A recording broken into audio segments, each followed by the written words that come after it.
Here we have it, the spear has been incorporated into the preview version of Minecraft, allowing us to examine how it functions and determine if it's impressive or not. Spoiler alert, it's indeed impressive, so let's begin. This spear has been added to the preview version of Minecraft, so theoretically something might change in the future, although I don't think it will be too much. If something important does change, be sure to write it in the comments under this video if you're from the future and watching this in the future. If the video helps you, be sure to leave a subscription and a like. I would be very grateful, and let's go. Thank you. Alright, very soon we will discuss in detail how this spear functions and what benefits it provides us. However, before that, let's examine the crafting process and explore the various types available.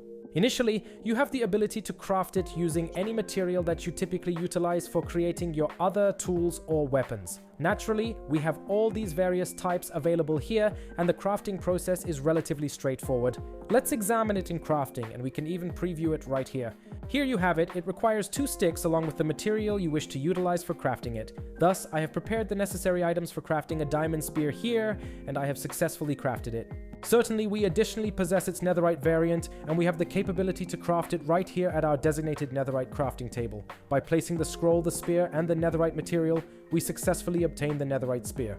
Alright, so let's thoroughly examine how to effectively utilize this spear during combat scenarios. We possess the ability to secure a mob, and generally speaking, the novel aspect is that if you approach excessively closely, you are unable to strike the mob because it must be positioned at a minimum distance of 2 blocks away. Only at that specific distance are we capable of inflicting damage, so we need to extend the spear forward, ensuring we do not stand excessively close to a mob. And the left mouse button operates in a manner where we straightforwardly strike the mob, and generally speaking, nothing particularly extraordinary is added here aside from the block distance. The excitement commences when we utilize the right mouse button, as holding it positions our spear to the side, and in this stance, it possesses 3 distinct modes. Essentially, as we continue to hold it, we progressively become more fatigued, which influences both the damage and the effects of the spear. Allow me to elaborate on this now. First and foremost, the damage inflicted by this lateral strike, which is accomplished by holding down the right mouse button, positions the spear to the side. The damage it deals is contingent upon the speed at which we are running and the swiftness of our movement. So, as you might already surmise, running with it does not have as pleasant an effect as simply mounting, for instance, our horse. And now, if we understand how the spear and the right mouse button function, we can take a closer examination of these 3 phases as they also differ from one another.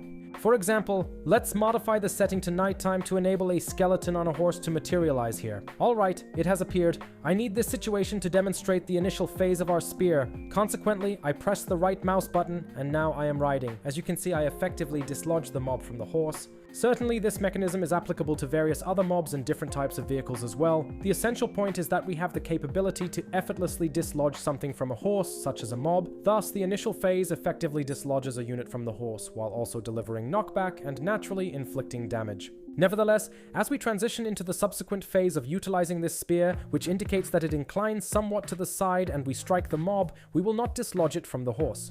Consequently, we deliver knockback and inflict damage, yet we do not manage to dislodge it from the horse.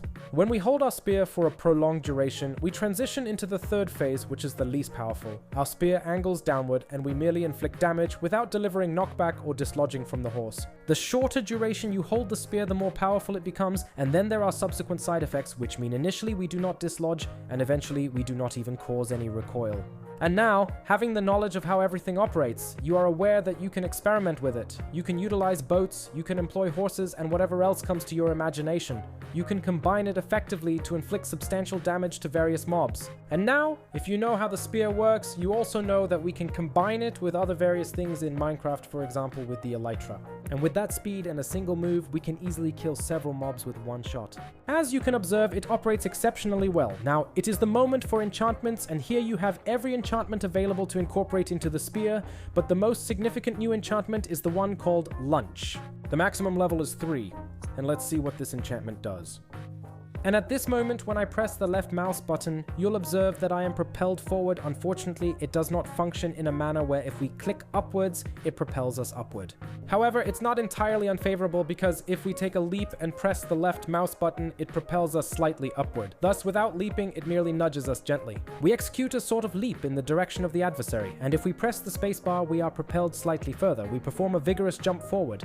Overall, improved timing would be beneficial in this context. The more precise timing you achieve while while leaping and clicking, the greater distance you can cover. It's not especially potent because the leap isn't extensive, and we also require precise timing, so a bit of practice is necessary. However, generally speaking, you can certainly accomplish impressive feats with it. It's undoubtedly advantageous, convenient, and not solely for combat, but also for traversing the environment, leaping over obstacles. It will be impressive. Let's test it in action. Let's see if I can jump over it. Hop! Certainly, it ought to be more manageable than the initial attempt. Hop, and even a bit too distant. As you're able to observe, this particular distance is quite manageable. Hop! Alright, I came to a stop by shifting. So generally we can jump around. It's quite fun and amusing, and those were roughly the most important pieces of information about the spear. If you enjoyed it, please leave a like, comment, and subscribe. I would be very, very grateful for the subscription, and thanks. See you next time.